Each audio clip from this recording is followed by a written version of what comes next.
In the previous lecture, we have discussed about what is electroosmotic flow and what is electrophoretic mobility. हम discuss कर चुके हैं कि इन दोनों को ये दोनों होते क्या हैं, डिटेल में डिस्कस कर चुके हैं. अब जो हमारी इलेक्ट्रोफोरेसिस में सेपरेशन है, मूवमेंट है, या फिर जो वेलोसिटी है एनालाइट की, कोई भी सैंपल मॉलिक्यूल उसको एनालाइट बोलते हैं, तो किसी भी एनालाइट की जो वेलोसिटी है माइग्रेशन की, मूवमेंट की, वो कैसे इन दोनों पर डिपेंड करती है. तो जो हमारी वेलोसिटी होगी माइग्रेशन की, उसको हमने v से डिनोट किया है. तो वो किस पर डिपेंड करेगी? Velocity of electrophoretic mobility and velocity in electroosmotic flow. तो VO क्या है? O for electroosmotic and P for electrophoretic mobility. तो जो वेलोसिटी इलेक्ट्रोफोरेटिक मोबिलिटी की वजह से है, जो वेलोसिटी इलेक्ट्रोऑस्मोटिक फ्लो की वजह से है, उन दोनों का कॉम्बिनेशन क्या होगा? टोटल वेलोसिटी होगी किसी भी एनालाइट की, सैंपल की, हमारे किसके अंदर? इलेक्ट्रोफोरेसिस के अंदर. और ये दोनों किसके बराबर होते हैं? Mu P plus mu O और multiplied by the applied voltage E. अब हम ये देखेंगे कि म्यू P यानी कि velocity of electrophoretic mobility, mu P ये क्या होता है. तो अगर हम बात करते हैं velocity of electrophoretic mobility, it is equal to mu P into applied voltage, यानी कि electrophoretic mobility multiplied by the electric field. जितनी ज्यादा इलेक्ट्रोफोरेटिक मोबिलिटी होगी उतनी ही ज्यादा क्या होगी? हमारी वेलोसिटी होगी. जितनी ज्यादा अप्लाइड फील्ड होगी, जितनी ज्यादा इलेक्ट्रिसिटी हमने अप्लाई करी है, उतनी ही ज्यादा क्या होगी? वेलोसिटी होगी. अब जो म्यू P है यानी कि इलेक्ट्रोफोरेटिक मोबिलिटी किसी भी सैंपल मॉलिक्यूल की, वो किन फैक्टर्स पर डिपेंड करती है? वो डिपेंड करती है L, वो उसको हम कैसे लिख सकते हैं? फॉर्मूला क्या लिखेंगे? L upon TR into LT upon capital V. जो L है हमारा, that is the distance from inlet to detection point, यानी कि जब हमारा जो सैंपल है, सैंपल के इनलेट से लेके जहां पर वो डिटेक्ट हुआ है, तो उसने कितना डिस्टेंस कवर किया है, दैट इज L.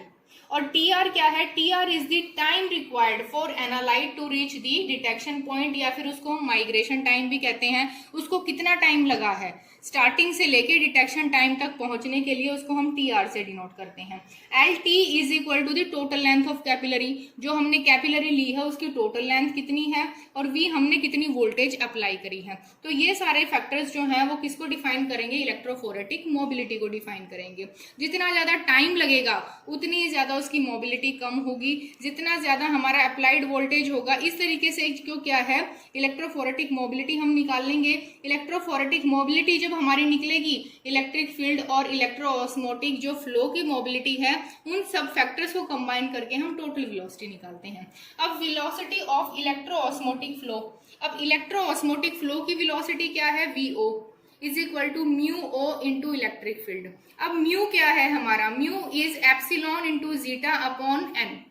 अब देखो ये क्या है? एप्सिलॉन हमारा क्या है? Relative permittivity of buffer solution, कि जो हमने बफर सॉल्यूशन यूज किया है उसकी रिलेटिव परमिटिविटी क्या है. और जीटा हमारा क्या है? It is the zeta potential of capillary wall. जो हमारी कैपिलरी जो हमने यूज करी है उसका कितना पोटेंशियल है, वो किसको अफेक्ट करेगा? इलेक्ट्रोऑस्मोटिक फ्लो को. अब देखो इलेक्ट्रोऑस्मोटिक फ्लो की अगर हम डेफिनेशन की बात करें, it is the movement of separation buffer through the silica capillary as a result of zeta potential at the solvent silica interface.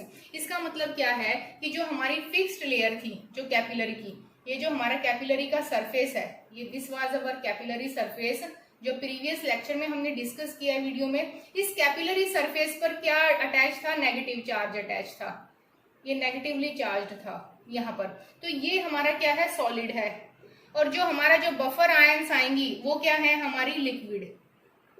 तो पोटेंशियल, तो ये जीटा पोटेंशियल क्या है? It is the potential difference between the solid and liquid interface at the capillary surface. तो capillary surface के ऊपर जो liquid और सॉलिड के बीच में जो पोटेंशियल डिफरेंस है उसको हम क्या बोलते हैं? जीटा पोटेंशियल बोलते हैं. अगर जीटा पोटेंशियल ज्यादा है तो हमारी इलेक्ट्रोफोरेटिक मोबिलिटी जो है वो क्या होगी? ऑस्मोटिक फ्लो की ज्यादा होगी.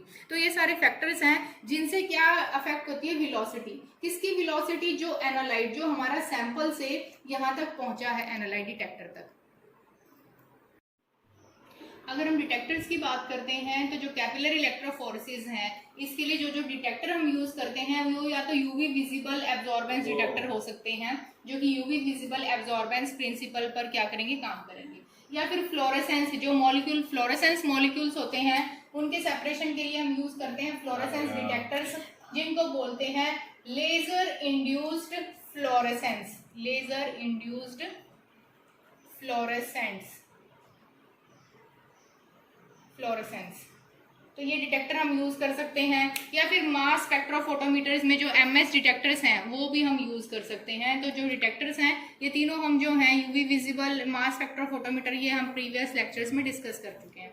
अगर हम एडवांटेजेस की बात करें, advantages of capillary electrophoresis, capillary electrophoresis की जो मेजर एडवांटेजेस हैं वो हैं simple, automated, high efficiency of separation, जो हमारी सेपरेशन है उसकी एफिशिएंसी बहुत हाई होती है, लो सैंपल वॉल्यूम 1 to 10 माइक्रोलीटर, इतने कम अमाउंट का जो है सैंपल वो रिक्वायर्ड होता है सेपरेशन के लिए, बहुत ही इजी टू यूज है, low cost of the equipment है, ability to separate both charge and non charge molecules, यानी कि मॉलिक्यूल जिन पर चार्ज है पॉजिटिव नेगेटिव या फिर जो न्यूट्रल मॉलिक्यूल है, सारी तरीके के मॉलिक्यूल्स इसमें क्या हो जाते हैं, सेपरेट हो सकते हैं। Short analysis time 1 to 45 minute experiment run करने के लिए सफिशिएंट है।